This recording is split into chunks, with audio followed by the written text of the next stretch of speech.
Hi, everybody, and welcome to Chapter 1, Section 7, Exponential Functions.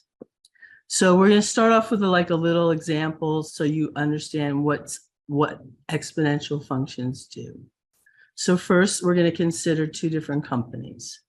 Company A has 100 stores and expands by opening 50 new stores every year. Okay. Company B has 100 stores and expands by increasing the number of stores by 50% of their total each year. That's basically the scenario, okay? Now let's look at the math. Company A is exhibiting linear growth.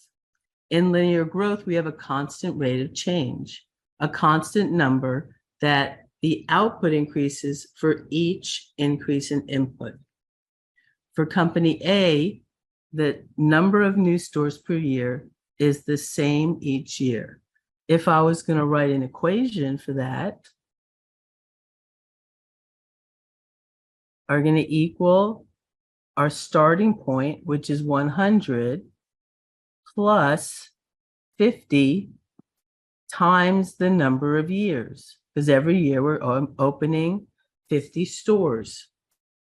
So the first year we open 100, we open 50 new, we have 150. Second year we open another 50, so we add 150 plus 50.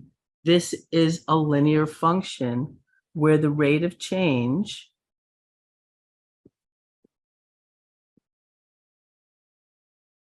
which is equal to the slope would be 50. Okay? And we've seen this before. Now, Company B is different.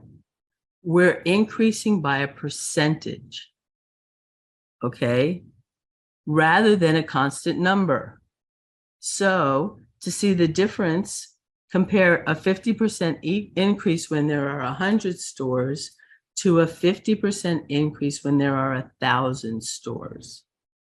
So for example, 100, when we start the first year, 50% increase means we're going to add 50 new stores, which is the same for Company A and Company B. Company B is a little different. Got to get the table right. So we start off with years. Company B added stores. And then these are Company B total stores. Okay, so that's our headers. So let's see how they get these numbers.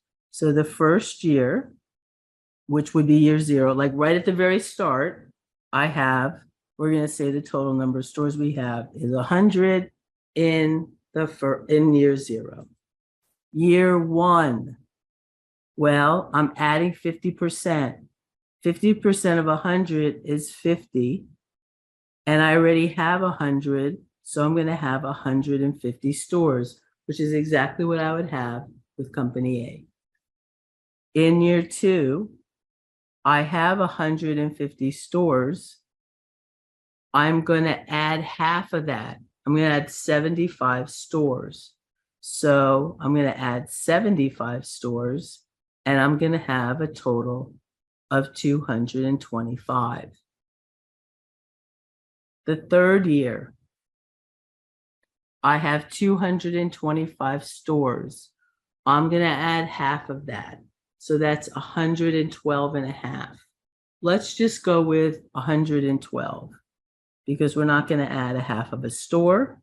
We're going to add these together and we get 337. And we'll go up to year 4. So in year 4, I have 337. Half of that is 168. Actually, I'm going to say 169 because year 3, we didn't add the store. So this year, we'll add the store. It'll even out. So that would make it 169. Let's add that. We get 6 0, 5. 506. All right, perfect. Look at that. We have 506, and company B has 506. Company A would only have 300 because we're increasing by a certain percent of the total. Okay? And if we look at a graph, this graph is company A. We can see it's linear. It has a slope of 50. Company B is here. Look how fast the growth is. It's going to overtake the amount of stores company A is building very quickly. Look, in year 4, company B has 506. It takes twice as long. It takes twice as long for company A to get to 500. Okay, so exponential growth means it's going to grow really fast. So we're going to say this percentage growth can be modeled with an exponential function. So now we're going to look at how we can take the information that we have, because we already know how to write linear functions. We don't know how to write. So this is called an exponential function. Let's find out a little bit about it. Exponential growth or exponential decay. So something can grow exponentially. It also can decay exponentially.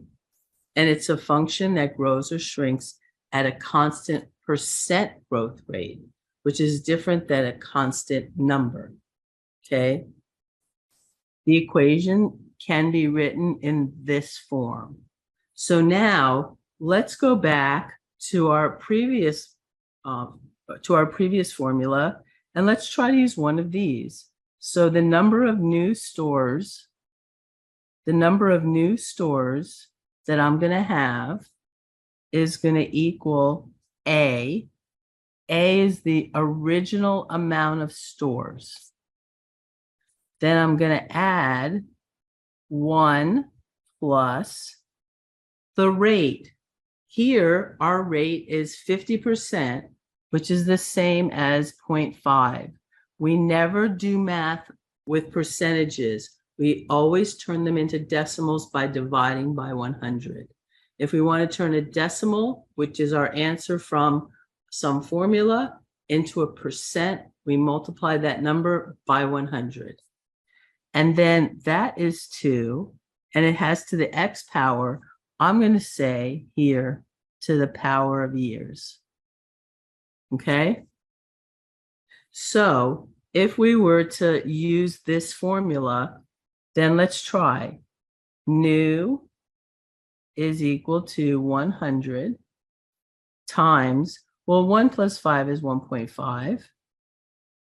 And let's use 3. Or actually, let's use 4 because that's where we made up the difference, right? So if we multiply those together, we're going to get, I get 506.25. And of course, we can't build 0.25 of a store. So we're just going to round to the nearest whole number, which is 506, which matches our 506. Okay, so that worked for that problem. So let's find out what it's saying here. It's saying that A is the initial or starting value of the function. That's what we use. We started with 100 stores. R is the percent growth or decay written in decimal. So our percent growth was 50%, which is equal to 0.5. B is the growth factor or the growth multiplier. Since powers of negative numbers behave strangely, we always limit B to positive values. So here we are basically using more this function because we don't know what B is, but we do know what our growth rate is. But this B right here is never going to be negative. It's always going to be 1 plus R. It actually could be 1 minus R, but that's going to be if we have decay, because R would be negative. So B is always 1 plus R, but R could be negative, which would make it 1 minus R. Hopefully that made sense. All right, onward. Let's do a couple of examples. So example 1, India's population was 1.14 billion in the year 2008. Its growth rate is about 1.34% each year. Write an exponential function for India's population. So let's do that first. So population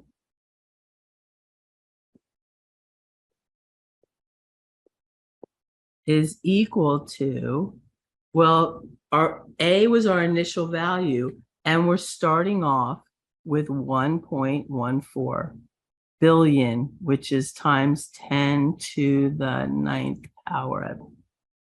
In scientific notation, 1.14 billion is 1.14 times 10 to the 9th. And that happened in the year 2008. So our growth rate, R, is equal to 1.34%, which is equal to that number divided by 100. We don't use percentages. We always use decimal.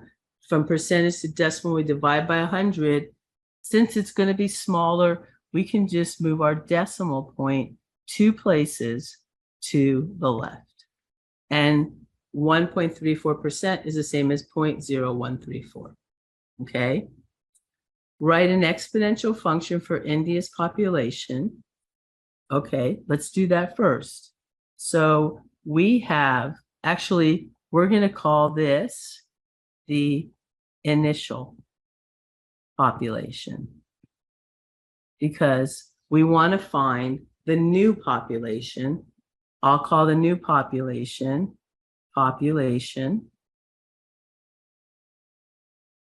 and I'll say with a little subscript, new,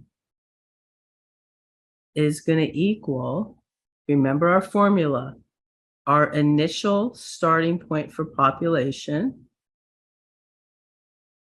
times 1 plus the growth rate, and here our rate is 0.0134 to the year's power. Okay? So this should be right here. This is our formula.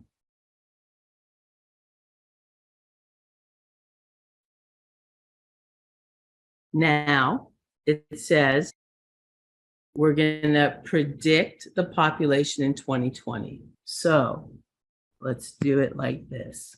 Population in 2020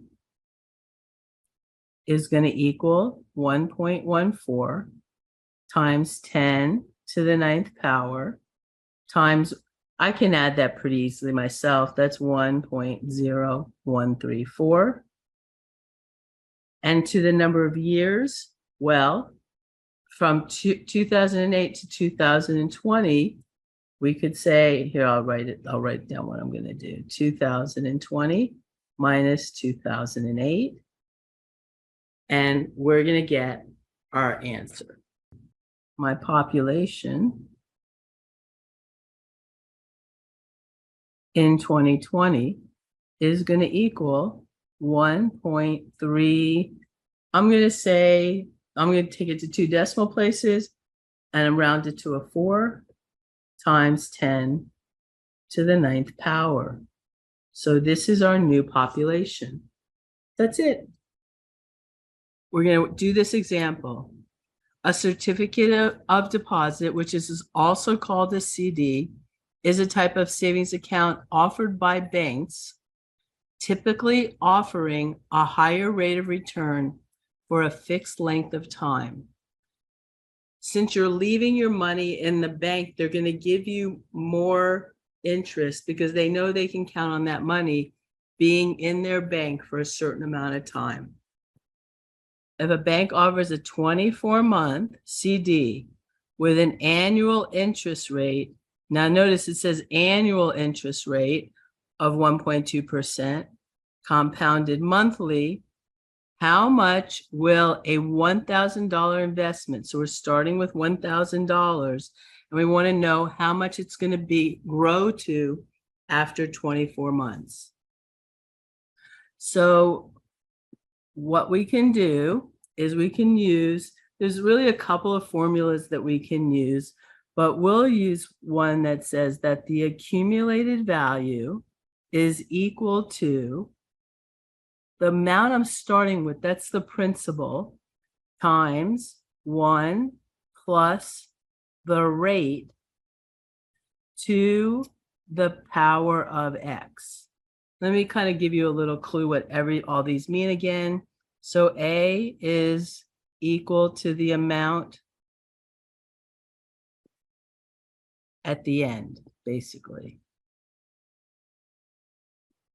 P is equal to the present value.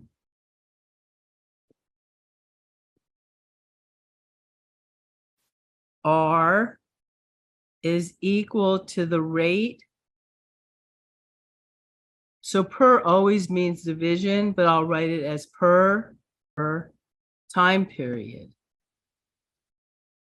because our time periods can change. Okay? And X will equal the time period. Okay? So if we look at it like that, then what do we have? We have the amount, because what we're trying to find is how much will I have in 24 months. So that's A. A is going to equal the present value, which is the $1,000 that I'm going to put in the bank, times 1 plus R. I'm going to work on R in a minute, but X is 24 months. So if we're going to use the time period as months, then we also have to figure out what the rate is per month. So how we would do that is we would say R is equal to, and the first thing we want to remember is that we never use percentages. We always use decimal values. So 1.2% divided by 100 is 0.012. And I'm going to divide that by 12 because that's the annual rate, and we're talking about per month. So that would give me an R value of 0.001. Okay? So hopefully that makes sense. Now I'm going to put it into my equation. I have A is equal to 1,000 times 1 plus 0.001 to the 24th power. And now I'm going to get my calculator. Okay, so after putting it in my calculator, I get A is equal to 1024.2. I have 78, but we're going to round it, since it's money, we're going to round it to the nearest hundredth or penny. And that's how much money I will have. So basically, I start with $1,000.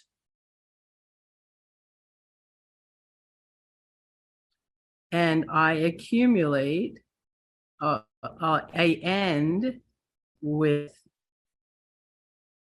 $1,024.28, which basically means that I earned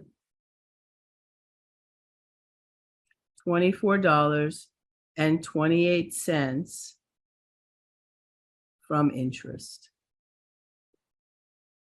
Okay. And that's really all you have to do. It's pretty, I think that if you just understand how the formula works, I think you'll have an easy time. Okay. T of Q represents the total number of Android smartphone contracts in thousands. Okay, we have to remember at the end, it's in thousands, held by a certain Verizon store region measured quarterly since January 1st, 2010. Interpret all parts of this equation. Okay, so let's see where they're starting. What a coincidence. They're starting with 86, which is our initial value. So we're starting with 86,000 contracts. I'm just going to write it down here separately. Okay, this means that on January 1st, 2010, this region had 86,000 contracts, just like we said, for Android smartphones. Since B equals 1 plus R, okay, so 1 plus R is right here. This is 1 plus R. So now I know my rate is equal to, well, here's 1.64, so it has to be 0.64, which is the same as saying 64%. Okay, so we know that every quarter, because now this is in quarters, not in days, not in months, not in years, but in quarters, I'm going to add 64% of whatever I had in new contracts. Okay, T of 2 means that, so if we have T of 2, we're saying that in the second quarter, because remember, T of X or T of, what do we call it? T of Q, where Q is the number of quarters. So here we have 2 quarters. In the second quarter, we're going to have 231.3056 times 10 to the third, because those are in thousands, have this many total contracts. We're growing very quickly, aren't we? So we can see we have everything there that we need. This is our P. This is our time period. Let's call it that, because it keeps changing. Now it's in quarters. Before it was in days, sometimes months, sometimes years. And if you look very closely, here's our 2. That also is our number of quarters. Okay. So that pretty much takes care of exponential functions that are happening at specific time periods. When working with exponentials, there's a special constant we must talk about. It arises when we talk about things growing continuously. Like even people, you grow continuously. It may not be at a constant rate, and at some point you will stop growing, but it's not like you go to sleep and the next day you wake up an inch taller, right? It's a constant, continuous growth. Okay. And then we're also saying that natural phenomena, which is why I picked a person, a tree is going to grow continuously. It's not like one day you're going to go out there and it's going to be 5 feet tall, and the next day you can go out there and it's going to be 6 feet tall. It doesn't grow all at once. It grows continuously. Okay. So natural phenomenon like radioactive decay, now there decay, we would have a negative rate of change. Those happen continuously. We use this letter E. E is equal to this. We don't actually, most of the time, we don't actually put that number in. For this calculator, we go to functions, and here's E to the X, or you could type in E, whichever way you like, and that's the E we're talking about. All right, so because E is often used as a base of an exponential, most scientific and graphing calculators have a button that calculates powers of E, which I just showed you. It's labeled E to the X.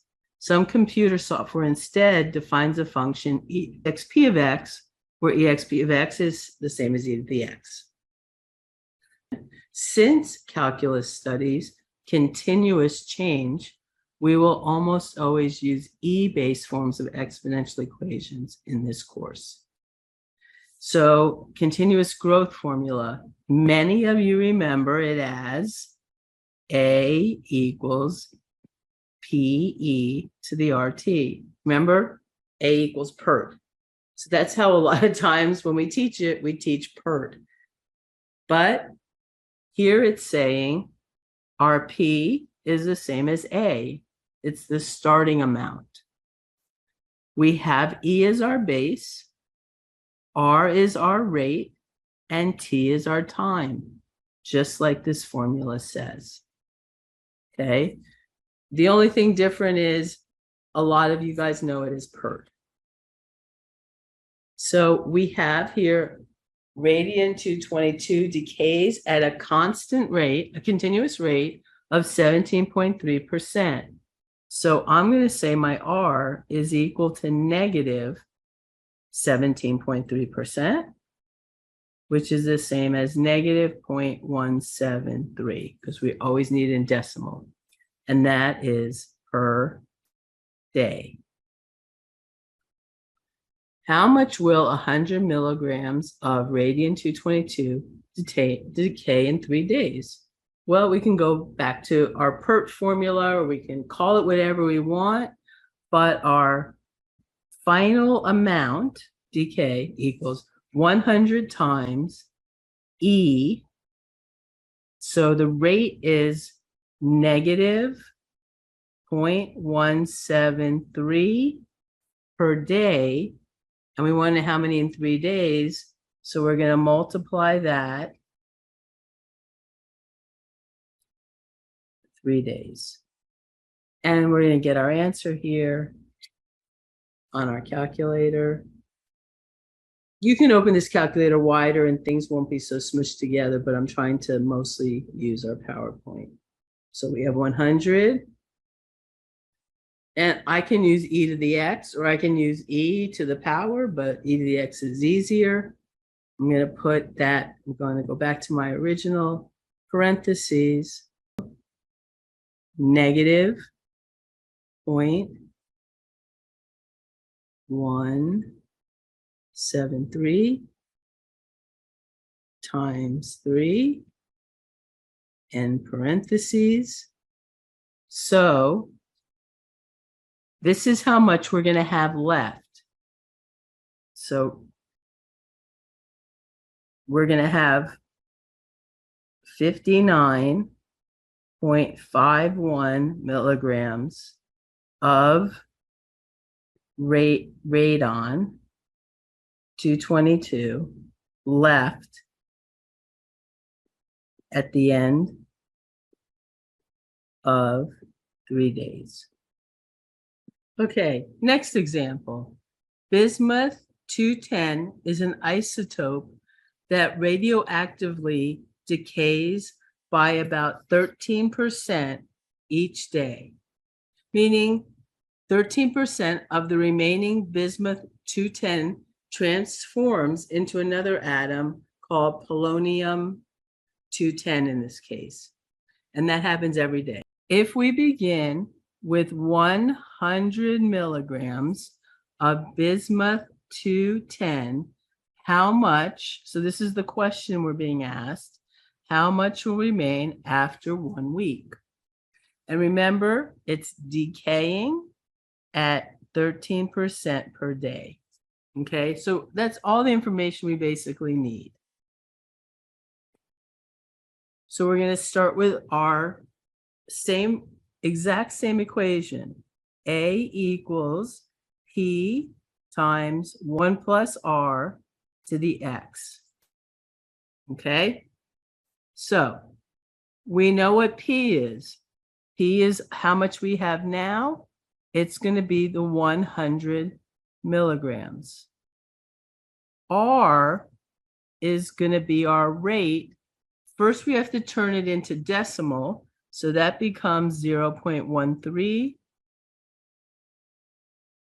milligrams per day.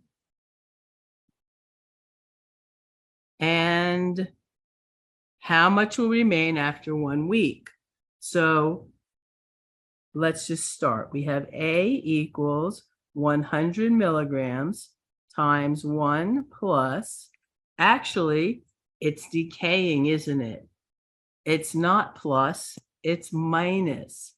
Because here, because it's decaying, our R is negative. You could say plus. You could say plus minus 0.13. And that, since that's per day, X is our time period. We want it for 1 week, which is 7 days. And now again, we just take out our calculator and we find out how much will remain after 1 week. So my answer is 37.725. It doesn't actually tell me what to round it to. We could probably round it to 0.73 or maybe 37.7. It just depends on what we need to round it to. But this will be how much we have left after 1 week. What I want to say is, since this is per day, then X will be in days.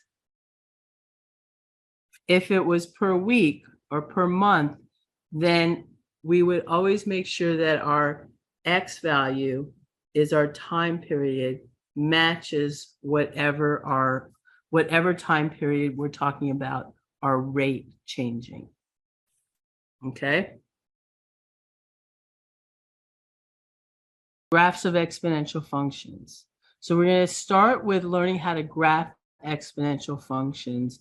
And notice here they're starting with f of x equals a times b to the x. But in our toolbox, we would have had, instead of a times b to the x, we would have had f of x equals just b to the x. Okay? And then b is any constant value. X is our variable. So let's say, for example, if we wanted to just check this out, let's say f of x is equal to 2 to the x power. And what I'm going to do is going to make a little table here for x and y, just so you can see what's happening. And then we'll graph it, okay? So when x is 0, always anything to the 0 power is 1.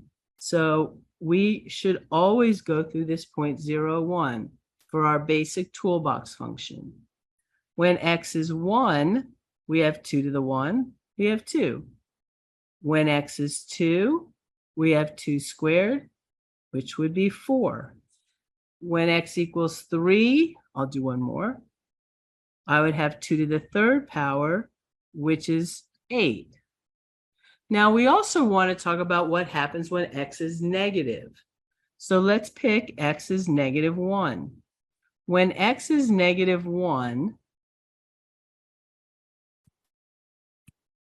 then what we have is f of -1, which is equal to the -1, which is the same as 1/2. So I can see, I have a better idea now what's happening, don't I? This is becoming 1/2.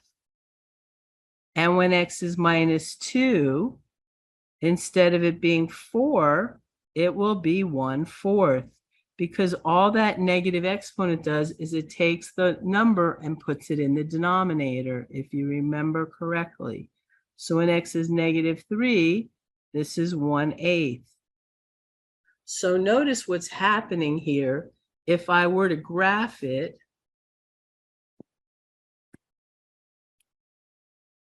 these points. So let me just make 1, 2, 3. All we have is actually up to 3. And then -1, -2, -3, -4. Okay? And this is going to be 1, 2, 3, 4, 5, 6, 7, and we'll make this 8.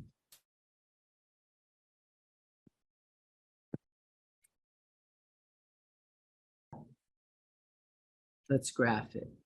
So we have, when x is 0, y is 1. This is always going to be true for our basic toolbox function. When x is 1, y is 2. When x is 2, y is 4. When x is 3, y is 8. And you can see that this function is growing really pretty quickly in the positive x direction. Let's do our negative values. When x is 1, y is going to be 1/2. When x is -2, y is going to be 1/4. When x is 3, y is going to be 1/8. And as you can see, what's happening is it's getting closer and closer to 0. These fractions are getting smaller and smaller. And it can never equal 0, because b to the x, there's no way I can make that equal 0.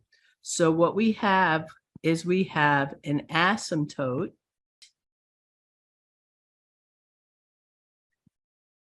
at y equals 0.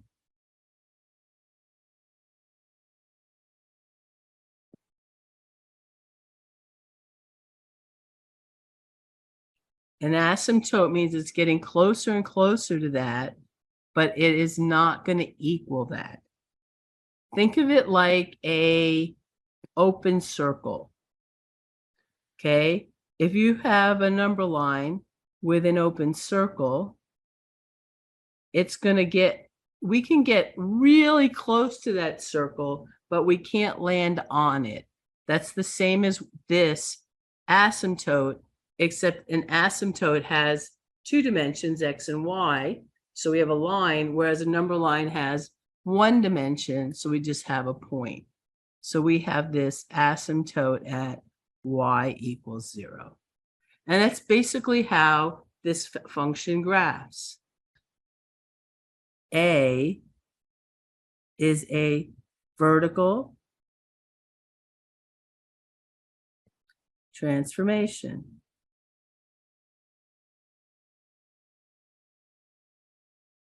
Anything vertical, what does it do? It multiplies my y values.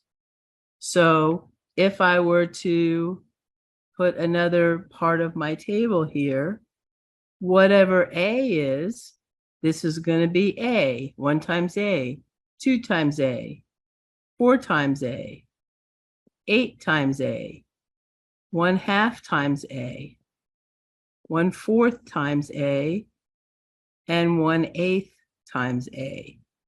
It just changes our y value. This is our new y value. This right here is our y equals A times f of x. Or a times y. Okay? So all that's happening, the reason that the vertical intercept is going to be whatever a is because it's always going to be 0, 1 for my original function. And if I multiply 1 times a, I'm going to get a. B determines the rate at which the graph grows. So the bigger the number, the bigger the B value, the faster it's going to rise. Okay? The bigger the B number, the faster it's going to rise. That's right here. Let's look at B between 0 and 1. If I say B equals 1/2, okay, that's between 0 and 1.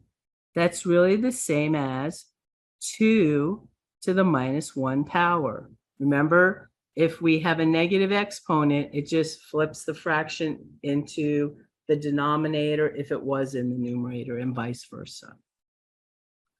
So if I have a function, f of x equals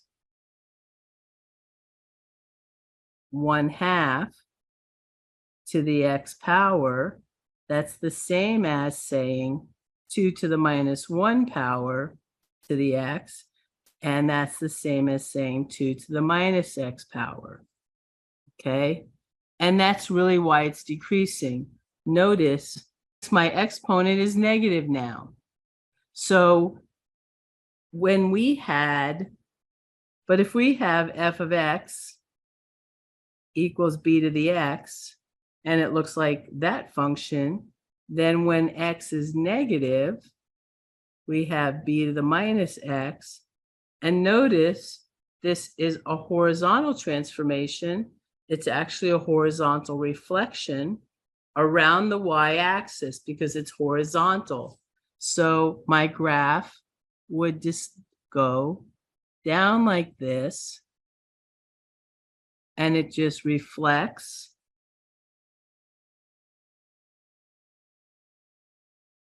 over the y-axis. Now, of course, you're always welcome to make a table, but I want you to understand it's really doing the same thing as all our other transformations we're doing. We still have our horizontal asymptote in the same place. Everything is the same. Instead of increasing, we're decreasing. That's what that next part says. The graph will have a horizontal asymptote at y equals 0. We already talked about that. And the graph will be concave up. So concave up means it's opening up. If you think about, if you look at the black part of the graph, it's opening to the sky, right? Both of the blue and the black graphs are opening up to the sky. If a is less than 0 or a is negative, remember what that does. That's again a vertical transformation that reflects over the x-axis. I would take my black line and I would reflect it down like this. Okay, so let me see if I can write it here.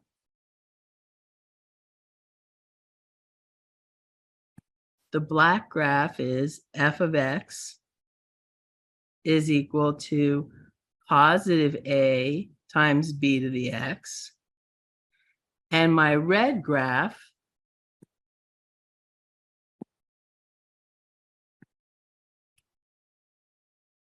is at minus f of x, because that equals minus a times b to the x power.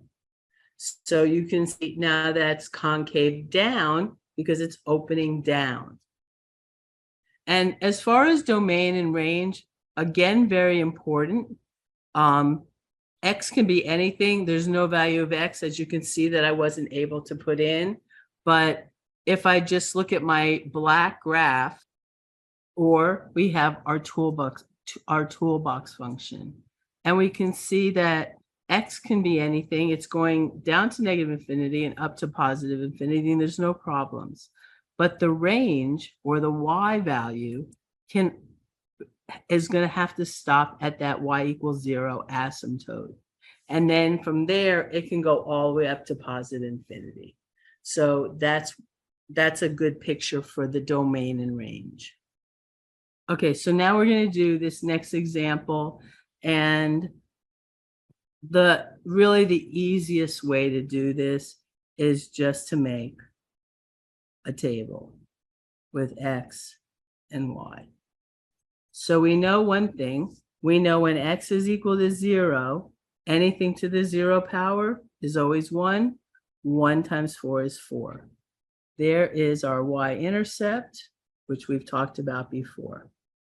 When X is 1, we get 1/3. 1/3 times 4 is 4/3. 4/3 is a little over 1. It's 1 1/3. So here's my 1, and here's my 1 1/3. And we can see that it's working. When X is 2, I have 1/9. 1/9 times 4 is 4/9. 4/9 is a little less than half. So that gives me this point right here. And if I plug in -1, then I get, here, let me just do that over here. So f of -1 is equal to 4 times 1/3 to the -1, which is equal to 4 times 1/3 to the -1, which is equal to 4 times 3, which equals 12. So when it's -1, it's 12. Notice we don't have a 12, but if I did, it would be right there. And that looks about like how it's going to continue. I could try to use transformations, but I think it's too complicated for this particular problem. So I'm not going to. So we have these graphs, and how do we work with them, right? So there's certain things we're going to look for, which I've kind of already showed you. Anything that goes through this 2 point is going to be one of these two graphs. And anything that goes through 4 on the y-axis is going to be one of these two graphs. Okay, we know that for sure. Now, the bigger the number inside, we'll call this B. The bigger the B, the faster it's going to climb. So 1.3 is smaller than 1.8. So this one right here has got to be, since it's climbing slower, this has got to be f of x. And this has got to be g of x, because those are the only two graphs that I was given that go through 2 as my y-intercept. And then the smaller b rises at a slower rate. So f of x is rising at a slower rate. When x equals 2, my f of x is right here, and my g of x is already way up there. So we can tell that g of x is rising faster, which means b is bigger. Now, these two in blue are going to go to those two graphs. But one of them's going the wrong way. Why is that happening? Because this b right here is less than 1. B is less than 1. So you do have to remember that if b is between 0 and 1, it's going to start higher and decrease. That's the important part. So this right here has got to be k of x, the other one that's going through the y-intercept, this has got to be h of x, because b is already greater than 1, so it's going to still continue to increase. And that is the end of exponential functions. I hope I didn't confuse you too much. I tried to bring in transformations into graphing exponential functions. You can always plug in numbers. That's not a problem for me, but I would like to relate the two. I'm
when we do logarithms.